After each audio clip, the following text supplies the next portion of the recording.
ধনিয়া পাতাগুলোকে তুলে আমি শিকড় কেটে ভালোভাবে ধুয়ে পরিষ্কার করে শুকোতে দিয়েছি। পানিটা ঝরে গেলে এবং ঝরঝরে হয়ে এলে আমি কেটে বেছে বক্সিং করে রাখবো। এই ফাঁকে ছোট ছোট ছেলেমেয়েরা বড়ি ভর্তা খাবে বলে বড়ই গাছ থেকে পেড়ে ধুয়ে পরিষ্কার করে পাটাতে থেতো করে একটু হালকা করে বেটে নিয়েছে। এবার তাতে কাঁচামরিচ, সরষের তেল এবং চিনি দিয়ে মাখিয়ে নেবে।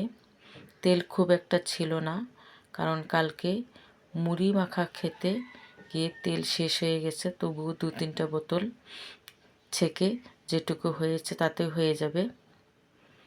বড়িগুলোকে ভালোভাবে মেখে নিচ্ছে। বড়িগুলো মাখানো প্রায় শেষ।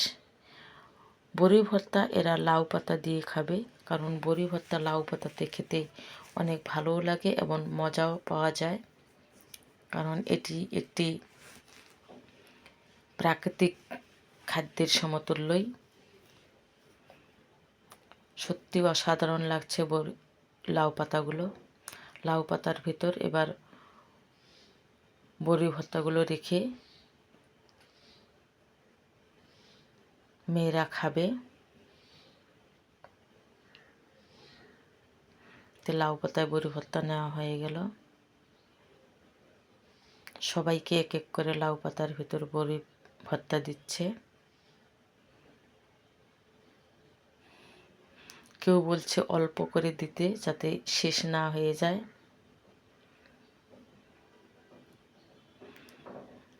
লাউ পাতায় বড়ি ভর্তা দেখে সবাই খেতে চাইছে, কিন্তু যে ভাগ বাটোয়ারা করে দিচ্ছে সে সবাইকে দিতে চাচ্ছে না, কারণ শেষ হয়ে যাবে বলে। তবুও ছাড়ছে না, নিয়েই নেবে। সবাই বড়ই ভর্তা খেতে লাউর পাতাতে নিয়ে হাত পেতে দাঁড়িয়ে আছে।